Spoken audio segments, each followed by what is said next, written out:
অনেকে অভিযোগ করে আল্লাহ আমার এইটা দেয় নাই, ওইটা দেয় নাই, আমি এটা পাই নাই, ওইটা পাই নাই। ও পায়, আমি পাই না কেন? ওর চাকরি হয়, আমার হয় না কেন? ওর ব্যবসায় লাভ, আমার লস কেন? ওর বউ সুন্দরী, আমার টাকা লাগেন? আছে না নাই? না, অভিযোগ করবেন না। আপনি যে অবস্থানে থেকে অখুশি, আপনি যে অবস্থানে থেকে আল্লাহর কাছে অভিযোগ করতেছেন, আপনার এই অবস্থানে আসার জন্য অনেকে আল্লাহর কাছে দোয়া করতেছে, ঠিক কিনা? কিন্তু আপনি এই অবস্থানে খুশি না। অনেকে এই অবস্থানে আসতে চায়, তাদের স্বপ্ন যে তারা একদিন আপনার স্থানে আসবে, কিন্তু আপনি আপনার জায়গায় থেকে খুশি না।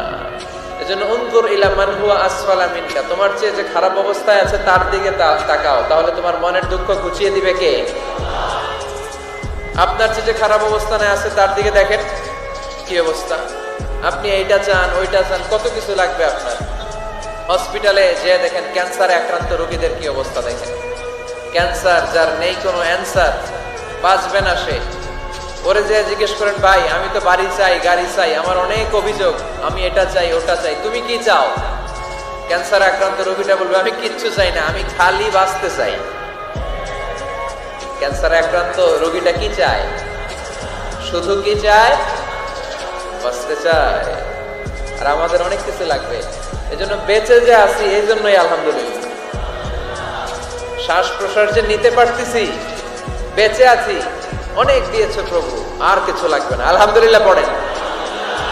চাওয়ার কোনো শেষ নাই, আছে? লাউ আন্না লিকুল্লি ইবনি আদম ওয়াদিয়ান মিন যাহাব আহাব্বা আন ইয়াকুনা লাহু ওয়াদিয়ান ওয়া লা ইয়ামলা ফাহু ইল্লা তুরাব। প্রত্যেক বনি আদমকে আল্লাহ তাআলা একটা করে স্বর্ণের পাহাড়ের মালিকও যদি বানিয়ে দেয়। কিসের পাহাড়? সবাই বলেন। দেখছেন শরীয়তপুরে? শরীয়তপুরে নাই স্বর্ণের পাহাড়? কোন দেশে আছে? সৌদি আরব। স্বর্ণের পাহাড় নাই, স্বর্ণের খনি আছে। স্বর্ণের পাহাড় এই পৃথিবীতে হবে না, স্বর্ণের পাহাড় পাওয়া যাবে জান্নাতে, ঠিক কিনা? প্রত্যেককে যদি আল্লাহ একটা করে স্বর্ণের পাহাড়ের মালিকও বানিয়ে দেয়, তারা আরো একটা স্বর্ণের পাহাড়ের মালিক হতে চাইবে। আচ্ছা বুঝে শুনে উত্তর দেন তো, আল্লাহ যদি আমাকে একটা স্বর্ণের পাহাড়ের মালিক বানিয়ে দেয়, আমার 14 পুরুষ এই পাহাড়, স্বর্ণের পাহাড় কেটে কেটে ভেঙে ভেঙে বিক্রি করে খেয়েও এই পাহাড়ের অর্ধেক কি শেষ করতে পারবো? তাহলে আরেকটা লাগবে কেন? স্বভাব, ঠিক কিনা? স্বভাব কে? তো একটা স্বর্ণের পাহাড়ের মালিক যদি আমি হই, আমার 14 পুরুষ খেয়েও শেষ করতে পারবে, তারপরেও আমি আরেকটা কেন চাই? স্বভাব। আল্লাহর হাবিব বললেন এটা স্বভাব। ওয়ালা ইয়ামলা আফাহু ইল্লা তুরাব। কবরের মাটি ছাড়া কোনো কিছুই তার এই জিহ্বাটারে থামাতে পারবে। যার আছে যত বেশি, তার আরো চাই তত বেশি। মানুষের আছে যত বেশি, তার চাই তত। নবী রাহমাতুল্লিল আলামিন বলছেন, বান্দা যখন সিজদায় যায়, কপালটা তার মাটিতে লাগে না, রহমানের দরবারে গিয়ে লাগে। আফসোস আমাদের জন্য সেই সিজদাকে না বুঝার কারণে। আপনাদের মসজিদেও হয়তো অনেকবার আপনারা লক্ষ্য করেছেন, রুকুতে না হয় সিজদাতে না হয় বৈঠকে ইমাম যদি কোনো রকম একটু দেরি করে, 5-10 সেকেন্ড যদি একটু সালাম ফিরাতে দেরি করে কিংবা উঠতে দেরি করে, পিছন থেকে একটা কাশি নামক মিসকল চলে আসে। কাশি নামক মিসকল চলে আসে, ও ভাই তুই কাশলি কেন, তোর কি জক্কা হয়েছে? বলে যে না, ঠান্ডা লেগেছে। না তো কাশলি কেন? বলে যে হুজুরকে একটু সিগন্যাল দিলাম। কিসের সিগন্যাল? বলে যে আমার 3 তাসবিহ শেষ হয়েছে। হুজুর আপনারটা শেষ হলে আপনি এবার তুলতে পারেন, আপনি এবার মাথাটা তুলতে পারেন, আপনি এবার মাথাটা তুলতে পারেন। হুজুর আমার তাশাহুদ শেষ হয়েছে, দরুদ শেষ হয়েছে, আপনার শেষ হলে আপনি এবার সালামটা ফিরাতে পারেন। কিরে ভাই, নামাজ তো মওলার সামনে দাঁড়ানোর একটা সুবর্ণ সুযোগের নাম, নামাজ তো গুনাহ মাফের একটা জারিয়ার নাম, নামাজ তো রবের রহমত পাওয়ার একটা জারিয়ার নাম। এখানে এসে তুই তাড়াতাড়ি করছিস কেন? বলে যে আফসোস, আমি নামাজটা জেনেছি, বুঝার মতো বুঝতে পারিনি। জেনেছে তারা শুধু সপ্তাহে জুমার দিন যায়, আজকে যেমন গিয়েছে 2 রাকাতের জন্য। আর আর যারা নামাজ বুঝতে পেরেছে তারা তো 5 ওয়াক্ত পড়ে পড়ে হাজার ব্যস্ততার মধ্যে রাতের ঘুমটাকে হারাম করে গভীর রাতে তাহাজ্জুদ নামাজে দাঁড়াইয়া যায়। কাউকে টেনে মসজিদে আনা যায় না, ওরা হচ্ছে জান্নেওয়ালা, আমার মতো আপনার মতো। আর যারা নামাজকে বুঝতে পেরেছে, নামাজের স্বাদ বুঝতে পেরেছে, নামাজের মজা বুঝতে পেরেছে, রুকুর মজা বুঝতে পেরেছে, সিজদার প্রশান্তি বুঝতে পেরেছে, তাদেরকে টেনে সিজদা থেকে তোলাও যায় না।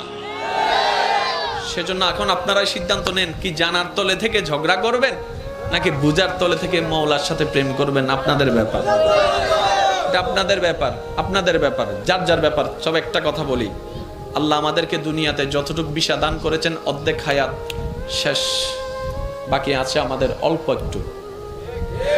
ভাইয়া ভাইয়া একটু বাকি আছে, আমারও আপনারও, আমাদের সবার। মরার সময় অন্তত এমন কিছু রেখে যেন না যেন এলাকার মানুষ আপনার মৃত্যুর সংবাদটা শুনে আলহামদুলিল্লাহ বলে। এমন কিছু রেখে যেন না যেন আপনার ছেলেরা, আপনার নাতিরা আপনার নাম শুনলে যেন লানত দেয়। এটা জীবন নয়, এটা জীবন নয়, এটা জীবন নয়। এমন একটা জীবন বানান যেন আপনার মৃত্যুর সংবাদটা শুধু আপনার পরিবারের মুখে চোখের মধ্যে মলিনতা আর অশ্রু আনবে না, শুধু আপনার আশেপাশে পরিচিতরা পর্যন্ত বলবে, আহ আফসোস, আজকে একজন নেককার বান্দাকে হারিয়ে ফেলেছি, আজকে একজন মায়ার মানুষকে হারিয়ে ফেলেছি, আজকে একটা মমতার মানুষকে হারিয়ে ফেলেছি। যেভাবে সিদ্দিকে আকবরের দুনিয়ার থেকে যাওয়ার পরে জগৎ কান্না করেছে, ফারুকে আজম যাওয়ার পরে জগৎ কান্না করেছে, ওসমান ও আলী যাওয়ার পরে জগৎ কান্না করেছে, ইমাম হোসেন কারবালায় শহীদ হওয়ার পরে 2022 সালে চট্টগ্রামের মানুষ পর্যন্ত কান্না করছে। আল্লাহু আকবার।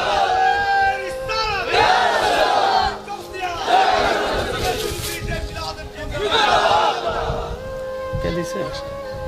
কে দিছে এটা? মাশাআল্লাহ, মাশাআল্লাহ, মাশাআল্লাহ, আলহামদুলিল্লাহ। আমি রাখছি, সবাই বলেন একবার মারহাবা। তাহলে একটার নাম জানা। অনেকে বলবেন, হুজুর এই জানা এবং বুঝা শব্দ নিয়ে এতক্ষণ সময় পার করে দিলে কেমনে হবে? ভাই, জানতে বেশিক্ষণ লাগে না, বুঝতে একটু সময় লাগে। রব বলে, আমি চাই না আমার বান্দা জাহান্নামে যাক, আমি চাই না আমার বান্দা জাহান্নামে যাক। ও পৃথিবীর মানুষ, তোরা কি মায়ের ভালোবাসা দেখিসনি? বাবা যখন মারতে মারতে তোকে বিছানায় শোয়াই ফেলেছে, বাপ বন্ধ করে দিয়েছে তোর অন্যায়ের কারণে। তোর মাটা তোর জন্য 2 বেলা ভাত খাই নাই, 3 বেলা ভাত খাই নাই, 4 বেলা ভাত খাই নাই। তোকে মারতে যখন নিয়েছে, তোর মা এসে তোর পিঠের উপরে এমন ভাবে তোকে জড়াই ধরেছে, তোর বাবার প্রত্যেকটা আঘাত তোর পিঠে পড়ার যেগুলা তোর মা এই পিঠের মধ্যে আপন করে নিয়েছে, সন্তানের গায়ে আঘাত দিতে দেয় নাই। ও মা, তোর কাছে এত মায়া কেন? ও মা, তোর কাছে এত ভালোবাসা কেন? মা উত্তর দেয়, আমি পেটে রেখেছি 10 মাস, আমি পেটে রেখেছি 10 মাস, রাতকে দিন মনে হয় নাই, দিনকে রাত মনে হয় নাই, কষ্টের পর কষ্ট করেছি, আমার বমির উদ্বেগ হয়েছে, বমি হয় নাই, বমির উদ্বেগ হয়েছে। সেই কষ্টটা আমি সন্তান তোর চেহারার দিকে তাকিয়ে সহ্য করে নিয়েছি, খাবারের স্বাদ চলে গিয়েছে, তারপরও মেনে নিয়েছি। আমি ডান কাত হতে পারি নাই, বাম কাত হতে পারি নাই, তারপরও আমি কষ্ট সহ্য করে নিয়েছি। আমি প্রস্রাব পায়খানা করতে পারি নাই তুই পেটে থাকার পরে, বড় হওয়ার পরে, কারণ তুই আমার সন্তান, তোর জন্য আমি সেটা মেনে নিয়েছি। শেষ পর্যায়ে জানিস রে বাবা, এমন পর্যন্ত হয়েছে তুই বাঁচবি না হয় আমি বাঁচবো। ডাক্তার বলে 2 জন থেকে যে কোনো একজনকে বাঁচা যাবে। আমি মা সেই দিন বলেছিলাম, ডাক্তার রে, আমার বাঁচার দরকার নাই, আমার সোনার মানিককে বাঁচাও, আমার সোনার মানিককে বাঁচাও, আমার কলিজার দনকে বাঁচাও, আমার সন্তানকে বাঁচাও। ডাক্তার বলে, ও মা, তুমি বাঁচলে তো আজও সন্তান আসবে, তুমি বাঁচলে তো অনেক সন্তান আসবে। মা উত্তরে বলেছিল, ডাক্তার মশাই, আমি তো সূর্য দেখেছি, আমি তো চন্দ্র দেখেছি, আমি তো আকাশ দেখেছি, আমি তো বাতাস দেখেছি, আমি তো দুনিয়া দেখেছি। আমার বাবা, আমার মা কিচ্ছু দেখে নাই, আমার সন্তান কিছু দেখে নাই, আমার কলিজা কিছু দেখে নাই। আমি মা নিজে বাঁচার জন্য পাষাণের মতো সন্তানকে মারতে পারবো না, সন্তানকে মারতে পারবো না, সন্তানকে মারতে পারবো না। রব বলে, ওই মায়ের তুলনায় 1000 গুণ আমি রব তোকে ভালোবাসি। আল্লাহু আকবার।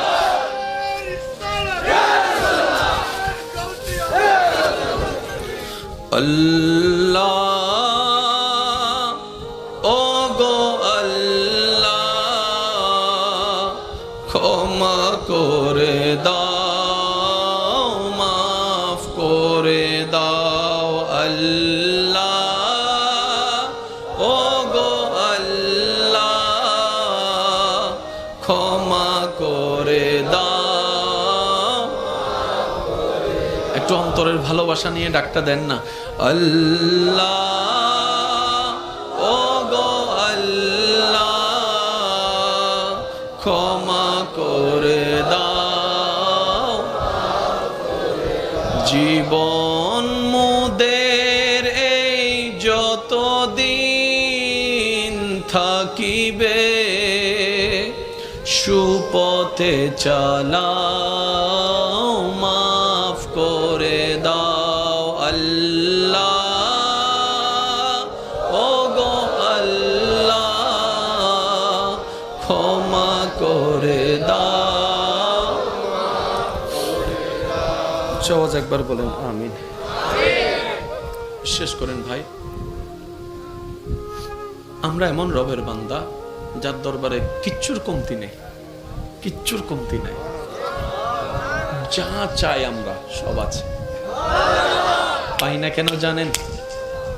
চাইতেও জানি না। অনেকে বলে রবের কাছে চাইছি, রব দেয় না। তাহাজ্জুদ পড়ে চেয়েছি, দেয় না। আমি শ্রদ্ধার সাথে বলি, না পাওয়া নিয়ে আক্ষেপ দেখানোর আগে এটা নিয়ে অন্তত একটু শুকরিয়া আদায় করো না ভাইয়া, এটা নিয়ে একটু শুকরিয়া আদায় করো না বোন। এত অপরাধ করছি রবের জমিনে দাঁড়িয়ে, তারপরে যে রব আযাব দিয়ে ধ্বংস করে দেয় নাই আগে, সেটার তো একটু শুকরিয়া করো। আমরা যেরকম চাওয়াটাকে পাওয়ার রূপ দিতে চাই, চাবো তো পেয়ে যাব, ঠিক তেমনি ভাবে যদি গুনার কারণে সাজা দিত রব। অনেকে অভিযোগ করে আল্লাহ আমার এইটা দেয় নাই, ওইটা দেয় নাই, আমি এটা পাই নাই, ওইটা পাই নাই। ও পায়, আমি পাই না কেন? ওর চাকরি হয়, আমার হয় না কেন? ওর ব্যবসায় লাভ, আমার লস কেন? ওর বউ সুন্দরী, আমার টাকা লাগেন? আছে না নাই? না, অভিযোগ করবেন না। আপনি যে অবস্থানে থেকে অখুশি, আপনি যে অবস্থানে থেকে আল্লাহর কাছে অভিযোগ করতেছেন, আপনার এই অবস্থানে আসার জন্য অনেকে আল্লাহর কাছে দোয়া করতেছে, ঠিক কিনা? কিন্তু আপনি এই অবস্থানে খুশি না। অনেকে এই অবস্থানে আসতে চায়, তাদের স্বপ্ন যে তারা একদিন আপনার স্থানে আসবে, কিন্তু আপনি আপনার জায়গায় থেকে খুশি না। এজন্য উনজুর ইলা মান হুয়া আসফালা মিনকা, তোমার চেয়ে যে খারাপ অবস্থায় আছে তার দিকে তাকাও, তাহলে তোমার মনের দুঃখ ঘুচিয়ে দিবে কে? আপনার চেয়ে যে খারাপ অবস্থানে আছে তার দিকে দেখেন কি অবস্থা। আপনি এইটা চান, ওইটা চান, কত কিছু লাগবে আপনার। হসপিটালে যে দেখেন ক্যান্সারে আক্রান্ত রোগীদের কি অবস্থা দেখেন। ক্যান্সার যার নেই কোনো অ্যান্সার, বাঁচবে না সে। ওরে যে জিজ্ঞেস করেন, ভাই আমি তো বাড়ি চাই, গাড়ি চাই, আমার অনেক অভিযোগ, আমি এটা চাই, ওটা চাই, তুমি কি চাও? ক্যান্সার আক্রান্ত রোগীটা বলবে, আমি কিচ্ছু চাই না, আমি খালি বাঁচতে চাই। ক্যান্সার আক্রান্ত রোগীটা কি চায়? শুধু কি চায়? বাঁচতে চায়। আর আমাদের অনেক কিছু লাগবে। এজন্য বেঁচে যে আছি, এই জন্যই আলহামদুলিল্লাহ। শ্বাস প্রশ্বাস যে নিতে পারতেছি, বেঁচে আছি, অনেক দিয়েছে প্রভু, আর কিছু লাগবে না, আলহামদুলিল্লাহ পড়েন। চাওয়ার কোনো শেষ নাই, আছে? লাউ আন্না লিকুল্লি ইবনি আদম ওয়াদিয়ান মিন যাহাব আহাব্বা আন ইয়াকুনা লাহু ওয়াদিয়ান ওয়া লা ইয়ামলা ফাহু ইল্লা তুরাব। প্রত্যেক বনি আদমকে আল্লাহ তাআলা একটা করে স্বর্ণের পাহাড়ের মালিকও যদি বানিয়ে দেয়। কিসের পাহাড়? সবাই বলেন। দেখছেন শরীয়তপুরে? শরীয়তপুরে নাই স্বর্ণের পাহাড়? কোন দেশে আছে? সৌদি আরব। স্বর্ণের পাহাড় নাই, স্বর্ণের খনি আছে। স্বর্ণের পাহাড় এই পৃথিবীতে হবে না, স্বর্ণের পাহাড় পাওয়া যাবে জান্নাতে, ঠিক কিনা?